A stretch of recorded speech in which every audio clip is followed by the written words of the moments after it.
Hello नमस्कार दोस्तों, मैं आपका दोस्त, मैं आपका मेंटर रोनित चौरसिया। साथियों, एक नए वीडियो और एक नए ऑफिशियल अपडेट के साथ आपके सामने आ रहे हैं। जी हां साथियों, आज हम बात करेंगे भारत के संविधान एवं राज्य व्यवस्था के बारे में, जो कि आपके मेन एग्जामिनेशन से रिलेटेड होता है। साथियों, इसी मेन एग्जामिनेशन से रिलेटेड टॉपिक को हम यहां पर डिटेल में एनालिसिस करने वाले हैं। अगर आप प्रिपरेशन कर रहे हैं IAS का, या फिर आप प्रिपरेशन कर रहे हैं PCS का, किसी भी स्टेट के PCS का, या फिर आप PCS J का प्रिपरेशन कर रहे हैं, तो साथियों ये जो हम आप लोगों के लिए बुक लेकर के आ रहे हैं, अगर आप यहां से आंसर राइटिंग कर रहे हैं तो आपके एग्जामिनेशन में यहां का आंसर राइटिंग आपके लिए बहुत ही ज्यादा हेल्पफुल होने वाला है। तो साथियों, सबसे पहले हम बात करेंगे इस किताब के बारे में। अगर हम इस किताब के बारे में आप बात करने वाले हैं तो साथियों, ये लॉ सक्सेस आपको दिख रहा है।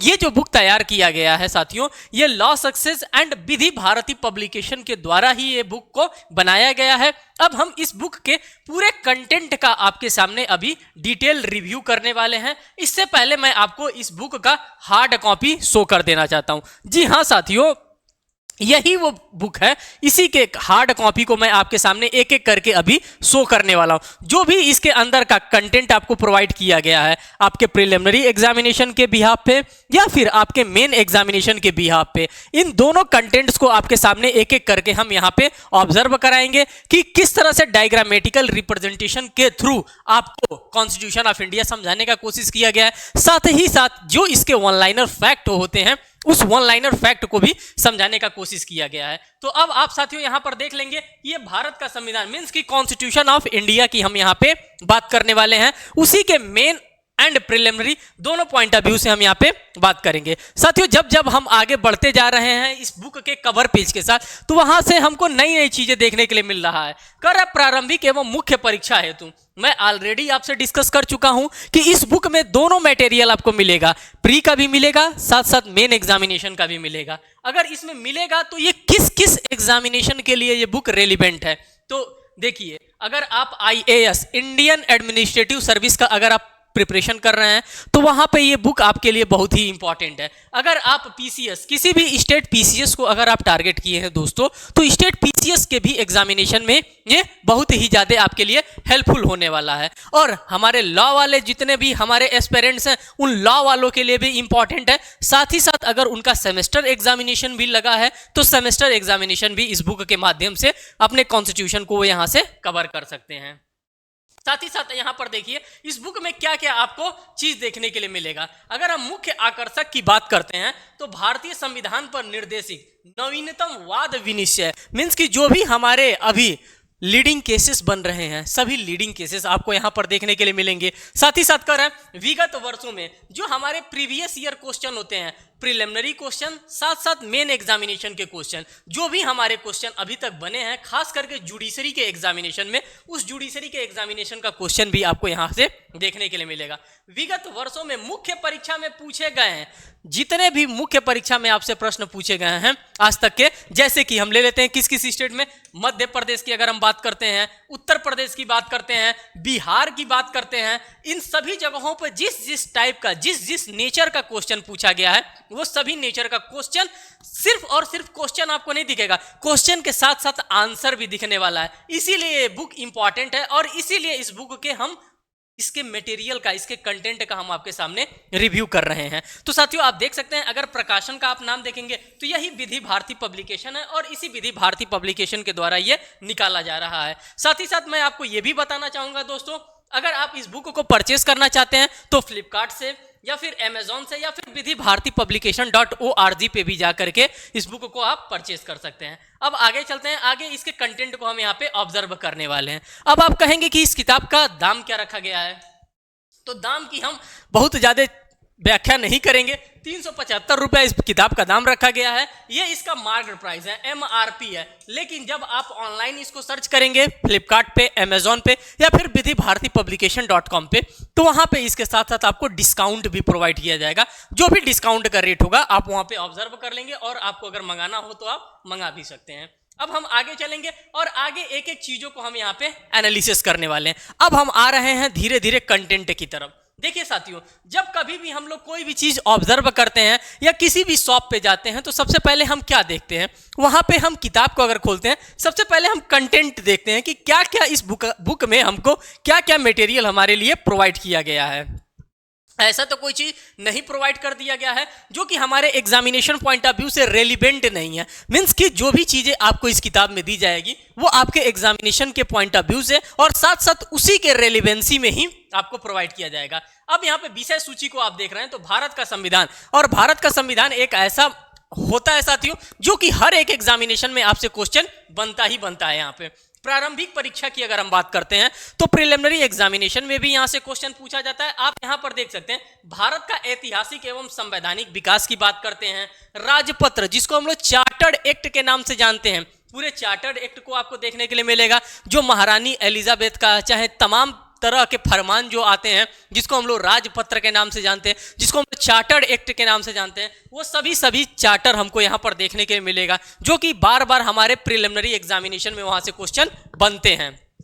अब आप देखिए, स्वतंत्रता के पश्चात गठित अंतरिम मंत्रिमंडल, इससे भी आपके एग्जामिनेशन में क्वेश्चन बनते हैं और इसका भी टॉपिक आपको इस किताब के अंतर्गत देखने के लिए मिलेगा। संविधान सभा से रिलेटेड जो भी मामले हुए हैं सभी के सभी संविधान सभा से रिलेटेड मामले, ये भी यहाँ पे भी आप देखेंगे, साथ साथ यहाँ पर भी देखेंगे, और ये भी आपको यहाँ पे इंडिकेट किया जा रहा है कि कौन सा मटेरियल किस नंबर के पेज पे आपको प्रोवाइड किया गया है, जिससे कि आपको ऑथेंटिसिटी भी पता चलती रहे, इस किताब की क्रेडिबिलिटी भी आपको पता चलती रहे कि नहीं ये जो किताब बनाई गई है हमारे लिए हेल्पफुल बनाई गई है। अगर हम मान रहे हैं अजय गोस्वामी बनाम भारत संघ के मामले को आपको देखना है जो कि 2007 का एक इंपॉर्टेंट मामला है, इसको अगर आपको देखना हो तो डायरेक्ट आप पेज नंबर 51 को ऑब्जर्व करिए, वहां पे आपको एज सच ये मिल जाएगा। अब आगे चलते हैं, आगे हम इसमें देखेंगे अगर अनुच्छेद 19 से रिलेटेड मामले को देखना है, पूरा का पूरा फंडामेंटल राइट हो गया, हमारा डीपीएसपी हो गया, हमारा यूनियन हो गया, यूनियन जुडिशरी हो गया, स्टेट जुडिशरी हो गया,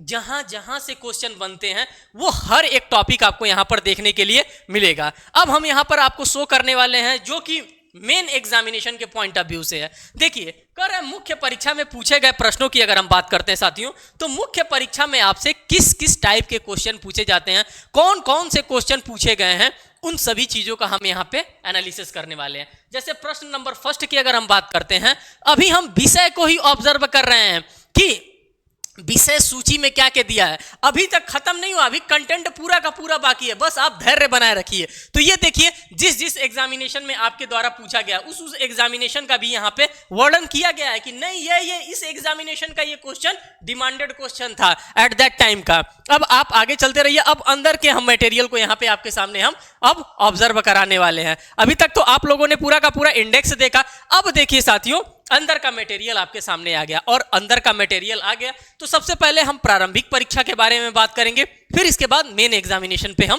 फोकस करेंगे। अगर हम बताएंगे कि ये बुक आपके लिए प्रारंभिक परीक्षा के लिए किस तरह से इंपॉर्टेंट है, तो आप यहां पर देखिए, कर है भारतीय संविधान की ऐतिहासिक पृष्ठभूमि। जाहिर सी बात है हिस्टोरिकल बैकग्राउंड जानना आपके लिए बहुत ही रेलिवेंट होता है, इसलिए रेलिवेंट होता है क्योंकि हिस्टोरिकल बैकग्राउंड से बार बार आपको क्वेश्चन पूछे जाते हैं। कहीं ना कहीं इसको हिस्ट्री से रिलेट करके पूछा जाता है, तो कहीं ना कहीं चार्टर एक्ट 1973 से हमारा क्वेश्चन 1773 से हमारा क्वेश्चन पूछा जाता है। देश भर के इस टाइप के क्वेश्चंस पूछे जाते हैं कब हमारा हाईकोर्ट का इस्टेब्लिशमेंट हुआ। अब देखिए, हर एक चीज को यहाँ पे एक चार्ट बना करके आपके सामने रख दिया गया। जैसे 1600 से लेकर के 1765 अंग्रेजों का भारत आगमन किस तरह से था, 1765 से लेकर के 1858 तक का कंपनी के शासन की स्थापना किस तरह से की गई थी, 1858 से लेकर के 1919 तक ब्रिटिश क्राउन का शासन किस तरह से रहा, फिर 1919 से लेकर 1946 तक स्वशासन का प्रारंभ किस तरह हुआ, 1946 से लेकर 1950 तक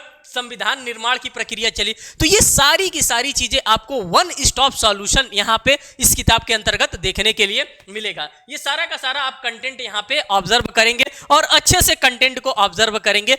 यही टारगेट है विधि भारती पब्लिकेशन का कि सभी चीजों को आपके सामने यहाँ पे एक एक करके खोल करके, जो कहा नहीं जाता कि एक एक धागा हम खोल रहे हैं, तो हम किताब का एक एक पेज आपके सामने खोलते जा रहे हैं और एक एक पेज पे आप यहाँ पर डिटेल में एनालिसिस करते हुए चलिए कि इस किताब में कौन कौन सा कंटेंट आपके लिए दिया गया है जो कि आप अगर पढ़ते हैं तो आपकी सफलता कहीं ना कहीं पॉजिटिव वे में जाती है। अब यहां पर देख लीजिए पूरा राजपत्र जिसको हम लोग चार्टर एक्ट के नाम से जानते हैं 1726 ईस्वी का, साथ ही साथ कंपनी के शासन की स्थापना की अगर हम बात करते हैं तो क्या क्या दिया था। मैं यहां से साइड में भी हट जाता हूं जिससे कि आप पूरे के पूरे कंटेंट को इस डिजिटल प्लेटफॉर्म से आप ऑब्जर्व कर सकते हैं।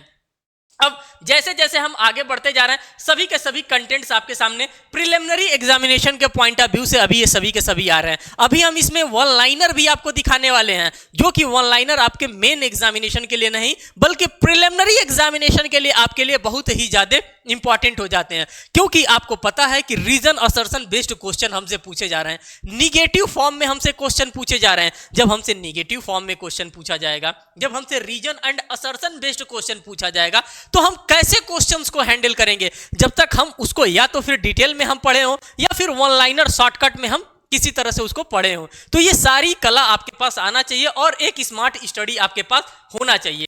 तो अब आगे चलते चल रहे हैं और एक एक चीज पे हम फोकस करते हुए चल रहे हैं। अब यहां पर देखिए संविधान सभा की प्रमुख तथ्य क्या क्या है। गठन कब हुआ था? 1946 में हुआ था। प्रथम बैठक 9/12/1946 को हुआ था। साथ ही साथ अस्थायी अध्यक्ष किसको बनाया गया था? डॉक्टर सच्चिदानंद सिन्हा को, क्योंकि ये सबसे बुजुर्ग व्यक्ति थे, उम्र के लिहाज से इनको बनाया गया था।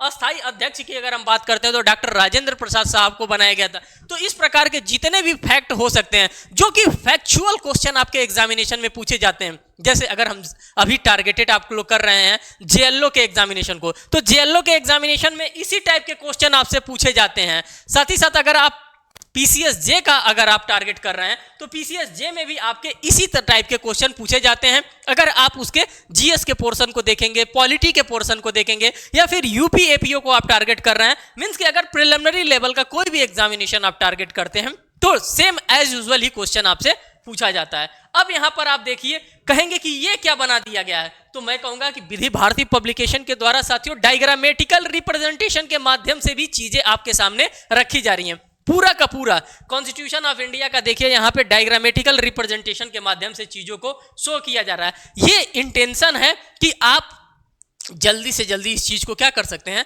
समझ सकते हैं। किसके माध्यम से? अगर हम कोई चीज फ्लो चार्ट के माध्यम से समझाते हैं या फिर डायग्रामेटिकल रिप्रेजेंटेशन के माध्यम से समझाते हैं, तो पूरा का पूरा यहाँ पे डायग्रामेटिकल रिप्रेजेंटेशन आपके सामने एक एक करके मैं खोलता चला रहा हूं और आप यहां से सभी चीजों को आप यहाँ पे एनालिसिस भी करते हुए चल रहे हैं। ऐसा नहीं है कि सिर्फ और सिर्फ एक दो पेज में पूरा का पूरा यहाँ पे आर्टिकल देखिए, पूरा आर्टिकल नंबर 246 से लेकर के आर्टिकल नंबर 300 कैपिटल ए तक आप देख रहे हैं, आर्टिकल नंबर 301 से लेकर के आर्टिकल नंबर 307 तक आप देख रहे हैं। इसी तरह से पूरा का पूरा कॉन्स्टिट्यूशन ऑफ इंडिया आपका पूरा का पूरा डायग्रामेटिकल रिप्रेजेंटेशन फॉर्मेट में यहां तक आप लोगों ने देखा आर्टिकल नंबर 395 था। तो इस तरह से सजाया गया है, इस तरह से डिजाइन किया गया है कि आपका प्रिलिमिनरी किसी भी स्टेज पे रुके नहीं। अब यहां पर देखिए जो जरूरी चीजें हैं जिसको लगता है विधि भारती पब्लिकेशन को नहीं ये बच्चे को याद होना चाहिए, वो सारे संविधान की अनुसूचिया पर एक नजर यहां से डायरेक्ट हिट क्वेश्चन करता है। अगर हम स्केड्यूल्स की बात करते हैं तो स्केड्यूल से बार बार आपके एग्जामिनेशन में क्वेश्चन पूछा जाता है कि अच्छा ये बता दीजिए 7th शेड्यूल बता दीजिए, 8th शेड्यूल बता दीजिए, 9th शेड्यूल में क्या रखा गया, 10th शेड्यूल में क्या रखा गया। इन सभी शेड्यूल से बार बार आपके एग्जामिनेशन में क्वेश्चन पूछे जाते हैं। अब आप आगे चलिए और एक एक चीजों को यहां पे आप एनालिसिस करते हुए चलिएगा। अब यहां पे सबसे ज्यादा जो इंपॉर्टेंट होता है साथियों, अब 4 केस लॉ दे देगा और 4 पार्टीज के नाम दे देगा। अब आप मिलाइए, जैसे दे देगा केशवानंदा भारती वर्सेस, अब स्टेट ऑफ केरला इधर लिख देगा, एक साइड में स्टेट ऑफ केरला लिख देगा और एक इस साइड में केशवानंदा भारती का केस लिख देगा, एक साइड में AK गोपालन लिख देगा, एक साइड में यूनियन ऑफ इंडिया लिख देगा। अब आपको मैच करना है कि कौन सा मामला किससे रिलेटेड है, क्या Kesavananda Bharati versus state of Kerala है या फिर Kesavananda Bharati versus union of India है। अब इस तरह से मैचिंग करने के लिए आपके सामने क्वेश्चन बनाए जा रहे हैं। क्वेश्चन में किसी भी प्रकार का चेंजेस नहीं है, बस आपको उलझाने का काम किया जा रहा है। इसीलिए जो इंपॉर्टेंट केस लॉ है साथियों, केस लॉ भी दे दिया गया, साथ ही साथ साइटेशन भी यहां पर दिया गया, क्योंकि साइटेशन बेस्ड भी आपके एग्जामिनेशन में क्वेश्चन पूछे जा रहे हैं। इसीलिए पूरा का पूरा यहां पे साइटेशन के साथ दिया गया है। कहा जा रहा है कभी कभी क्रोनोलॉजिकल ऑर्डर में इसको सेट करिए। जब आप नहीं जानेंगे तो किस तरह से क्रोनोलॉजिकल ऑर्डर में यहां पे आप चीजों को व्यवस्थित करेंगे, वहां पे सारी चीजों को आप लोगों ने देख लिया। सिटीजनशिप से रिलेटेड जो भी हमारे पास इंपॉर्टेंट केस आ जाते हैं, सभी के सभी केस को आपने यहाँ पे ऑब्जर्व कर लिया। हर एक चीज को आप यहाँ पे गहनता के साथ देख रहे हैं। और जो हमारा रीढ़ का हड्डी है कॉन्स्टिट्यूशन ऑफ इंडिया की अगर हम बात करते हैं, जो हमारा बैकबोन होता है वो आर्टिकल नंबर 12 से लेकर के आर्टिकल नंबर 35 तक जो हमारा फंडामेंटल राइट होता है, फंडामेंटल राइट पार्ट 3, हमारा डीपीएसपी पार्ट 4, हमारा यूनियन, इन सबको हम कैसे भूल सकते हैं अगर हमें पीसीएस जे टारगेट किया है, या हमने यूपीएससी को टारगेट किया है, या फिर हमने किसी स्टेट पीसीएस को अगर टारगेट किया है। ये ऐसे जगह है जहां से बार बार रिपीट एंड रिपीट करके क्वेश्चन आपसे पूछे जाते हैं, और साथ ही साथ केस लॉ भी यहां से पूछे जाते हैं। इसीलिए सभी चीजों को आप यहां पर देखते हुए चलिए। हर एक केस लॉ को यहां पर रखने का काम किया गया है, जिससे कि आप अगर एक बार सरसरी निगाह से भी देखेंगे तो ये चीजें आपके दिमाग में कहीं ना कहीं बैठती हुई जाएगी। अब भारत के संविधान की हम बात करेंगे, और अब जो हम बात करेंगे वो मेन एग्जामिनेशन के पॉइंट ऑफ व्यू से बात करेंगे। अभी तक जो भी हम बात कर रहे थे साथ ही वो प्रिलिमिनरी एग्जामिनेशन को पॉइंट आउट करते हुए हम बात कर रहे थे। मैंने आपको बताया है कि ये जो किताब आपके सामने मैंने प्रेजेंट किया था, जो कि मैंने ऑफलाइन में आपको दिखाया था, ऑफलाइन का मतलब है कि इस मोड में मैंने दिखाया था, अब इसी किताब को मैं दिखा रहा हूं, और इसी किताब का अब सेकेंड पार्ट जो यहाँ पे आपको दिख रहा है, इसी किताब का ये पार्ट यहाँ पे मैं आपके सामने रख रहा हूं। अब बात करेंगे भारत के संविधान का मुख्य परीक्षा के विशेषांकों की, कि मुख्य परीक्षा के लिए क्या किया गया है। तो मुख्य परीक्षा के लिए देखिए क्या किया गया है, प्रश्न दिया गया है, और ये प्रश्न कहां आया है, तो लोअर पीसीएस की अगर हम बात करते हैं तो साथियों लोअर पीसीएस 2003 के एग्जामिनेशन में इस टाइप के क्वेश्चन पूछे गए हैं। और इस क्वेश्चन का अब क्या इसी के अकॉर्डिंग्स में आंसर होगा, उस आंसर को भी आप देखिए। कह रहा है भारतीय संविधान की प्रमुख विशेषताओं का संक्षिप्त व्याख्या कीजिए। अब जब हम डिटेल में नहीं जानेंगे तो कैसे हम संक्षिप्त जानेंगे, तो डिटेल में भी हमें जानने की आवश्यकता होती है, क्योंकि हमें मेन एग्जामिनेशन में आंसर राइटिंग करना होता है, वहां पे हमें एमसीक्यू बेस्ड क्वेश्चन नहीं मिलते हैं। तो अब इसी के अकॉर्डिंग्स में यहां पे इसका उत्तर देखिए। कह रहे भारतीय संविधान की प्रमुख विशेषताएं क्या क्या है। विशालतम संविधान है, मीन्स की भारत का जो संविधान है बहुत बड़ा संविधान है, इसके बारे में पूरा डिटेल एनालिसिस करेंगे। साथ ही साथ आप कोट्स करेंगे, जैसे जेनिंग महोदय थे, जेनिंग महोदय का भी कथन था कि भारत का संविधान इतना विस्तृत है कि हर एक बातों को खोल करके लिखा गया है, कि किसी भी प्रकार की कोई भी एम्बिग्विटी वहां पे नहीं होनी चाहिए। तो ये सारी चीजों को आप यहां पर देख रहे हैं, किस तरह से आंसर के फॉर्मेट में इस किताब को बनाया गया है। आप एक अच्छा सा आंसर यहां से लिखना सीख सकते हैं। अगर 3 से 4 बार आप किताब को पढ़ते हैं, 5वीं बार अपने से लिखना बैठते हैं, तो वो किताब का आंसर आप अच्छी तरीके से लिख सकते हैं। और जब आप 5वीं बार में जब आप टैली कराएंगे तो देखेंगे कि पूरा का पूरा तो मटेरियल हमारा ही लिख रहा है। कौन? तो किताब का पूरा मटेरियल आप अपने कॉपी में ही लिख जाएंगे, और आपको पता भी नहीं चलेगा, और आपका प्रिपरेशन भी अच्छे से हो जाएगा। अब देख लीजिए साथियों, इस टाइप के भी क्वेश्चन, डिफरेंशिएट बेस्ड क्वेश्चन आपके एग्जामिनेशन में बहुत ज्यादा पूछे जा रहे हैं, क्योंकि डिफरेंशिएट बेस्ड क्वेश्चन में आपको टू द पॉइंट मार्क्स मिलता है। अगर ये 5 नंबर का आपके मेन एग्जामिनेशन में अगर क्वेश्चन आया तो 5 पॉइंट, 1 2 3 4 5 अगर पॉइंट आपने लिख दिया तो 5 पॉइंट का 5 नंबर आपको एज यूजुअल मिल जाएगा दोनों साइड में। जैसे यहां पे दे रहा है नव्य संविधान की गुण के बारे में बात कर रहे हैं, और नव्य संविधान मींस जो नरम संविधान होता है उसके दोष के बारे में बात कर रहे हैं, मींस कि यहां पे एडवांटेज और डिसएडवांटेज हम बात कर रहे हैं। तो दोनों चीजों के बारे में हम यहाँ पे क्या कर रहे हैं, बाइफरकेट करके चीजों को हम यहाँ पे लिख रहे हैं। और इसी प्रकार से आपके आंसर ऐसे ही होने चाहिए अगर डिफरेंशिएट बेस्ड क्वेश्चन पूछता है। तो मैं यहाँ पे सभी फॉर्मेट आपके सामने शो कर रहा हूं कि इस फॉर्मेट में भी आप क्या कर सकते हैं, धूमधाम से किसी भी झिझक से आप अपने आंसर को लिख सकते हैं। और अभी हाल ही में बिहार का मेन एग्जामिनेशन बहुत ही जल्द कंडक्ट होने वाला है, साथ ही साथ उत्तराखंड पीसीएस जे का भी मेन एग्जामिनेशन कंडक्ट होने वाला है। तो इन दोनों एग्जामिनेशन के लिए ये बुक बहुत ही उनके एग्जामिनेशन पॉइंट ऑफ व्यू से हेल्पफुल है। अब आप देखिए ये क्वेश्चन जो पूछा गया है साथियों, ये बिहार पीसीएस जे के एग्जामिनेशन 2011 में पूछा गया है। क्या क्वेश्चन पूछा जा रहा है, कह रहा है एकात्मक तथा संघात्मक संविधान के विशिष्ट लक्षण क्या है। अब यहाँ पे हमको लक्षण के बारे में बताना है कि एकात्मक क्या होता है और संघात्मक क्या होता है। इन दोनों के लक्षण को हमें डिटेल में एनालिसिस करना है। साथ ही साथ कह रहा है क्या आप इस मत से सहमत हैं कि भारतीय संविधान की प्रकृति संघात्मक है? अगर संघात्मक है तो उसके बारे में आप डिटेल एनालिसिस करिए, पूरा विवेचना करिए। अब इसके अकॉर्डिंग्स में आपका क्या उत्तर होगा? आप 1 घंटा खोजेंगे, यूट्यूब पे भागेंगे, आप गूगल करेंगे, देश भर के तमाम काम करेंगे, 4 किताबें पढ़ेंगे, लेकिन आपको जो इसके अकॉर्डिंग्स में आंसर होगा वो आंसर खोजने में थोड़ा सा दिक्कत होगा। उसी को ध्यान में रखते हुए, उसी को पॉइंट आउट करते हुए यहाँ पे सारी बातों को लिखा गया है और कोट भी किया गया है केसी वेरे साहब को, क्योंकि संघात्मक पे सबसे ज्यादा इन्हीं का विचार आया था, केसी वेरे साहब का।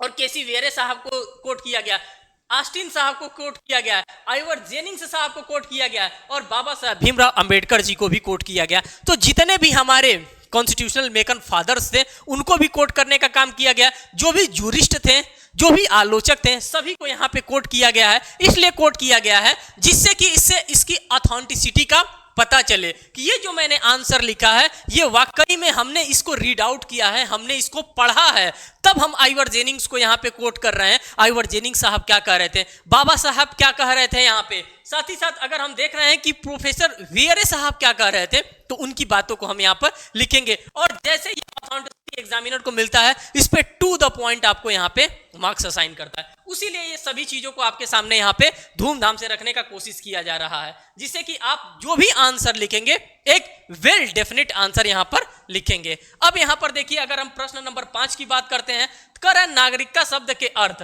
क्षेत्र व विस्तार को भारतीय संविधान की परिधि में स्पष्ट कीजिए। ये देखिए आपके एमपीजे 2009 के 19 के एग्जामिनेशन में पूछा गया था। साथ ही साथ भारत के नागरिकता की शर्तों का वर्णन करें एवं इसे प्राप्त करने के उपायों को बताएं। इस टाइप के भी क्वेश्चन आपके एग्जामिनेशन में बार बार रिपीट करके पूछे जाते हैं, इसलिए भी इस टाइप के क्वेश्चंस को यहाँ पे रखा जा रहा है। और जितने ज्यादा से ज्यादा आप प्रीवियस ईयर पेपर्स को सॉल्व करेंगे साथियों, उतने ज्यादा से ज्यादा आपका दिमाग खुलता जाएगा। इसीलिए सभी चीजों को आप यहाँ पर एनालिसिस करते हुए चलेंगे, एक एक पॉइंट्स को एक एक आर्टिकल के साथ यहाँ पे लिखा गया। जहां जरूरत पड़ रहा है वहां केस लॉ भी लिखने का काम किया जा रहा है कि हाँ इसके अकॉर्डिंग्स में इसका क्या केस लॉ होगा। तो आप यहाँ पर देखते हुए चलिए, एक एक क्वेश्चंस को यहाँ पे आप एनालिसिस करते हुए चलिए। तो इस किताब में जो भी मटेरियल है साथियों, इन सभी मटेरियल्स को मैं आपके सामने एक एक करके रखता हुआ चल रहा हूँ। साथ ही साथ बिहार में भी जो भी क्वेश्चन पूछे गए हैं क्वेश्चंस को भी रखा गया है। साथ ही साथ यूपी एमपीजे में जो क्वेश्चन पूछे गए हैं सभी क्वेश्चंस का एक जगह कंपाइलेशन करके आपको एक स्ट्रक्चर्ड वे में आपके सामने यहाँ पे प्रोवाइड करने का काम किया जा रहा है। साथियों पूरा का पूरा तो किताब मैं आपको यहाँ पर दिखा नहीं सकता हूँ, क्योंकि अगर पूरा का पूरा किताब दिखाने लगे हूँ तो शायद 3-4 घंटा भी हमारे पास कम पड़ जाएंगे। इसीलिए जो जो इंपॉर्टेंट फैक्ट होते हैं सभी इंपॉर्टेंट फैक्ट्स को मैंने आपके सामने यहाँ पे रखने का एकदम डेफिनेटली प्रयास किया। अब आप इसको बाद में भी देख सकते हैं। तो जो भी इसमें मटेरियल था साथियों, हर एक मटेरियल्स को मैंने आपके सामने एक एक करके यहाँ पे रखने का प्रयास किया। अब आप बताएंगे कि ये किताब आपके लिए किस तरह से हेल्पफुल हो सकता है, आप कहाँ बताएंगे? तो साथियों आपके पास कमेंट सेक्शन होता है, आप कमेंट सेक्शन में हमको बता सकते हैं। और अगर एक रिक्वेस्ट और करना चाहेंगे, अगर आप चैनल पे नए हैं तो चैनल को जरूर सब्सक्राइब करिएगा, वीडियो को लाइक करिएगा और साथियों अपने फ्रेंड सर्कल में इसको जरूर शेयर करिएगा जो भी इस टाइप के एग्जामिनेशन का प्रिपरेशन कर रहे हैं। क्योंकि ये जो भी चीज, जो भी कंटेंट हम आप लोगों के लिए लेकर के आ रहे हैं, सिर्फ और सिर्फ आप ही लोगों के लिए लेकर के आ रहे हैं कि आप लोग पढ़िए, अच्छा से अच्छा कंटेंट को आप ग्रैप अप करिए, जिससे कि आपका एग्जामिनेशन धूमधाम से अच्छे तरीके से क्लियर हो सके। फिर मिलेंगे एक नेक्स्ट वीडियो में एक नेक्स्ट अपडेट के साथ, तब तक के लिए धन्यवाद।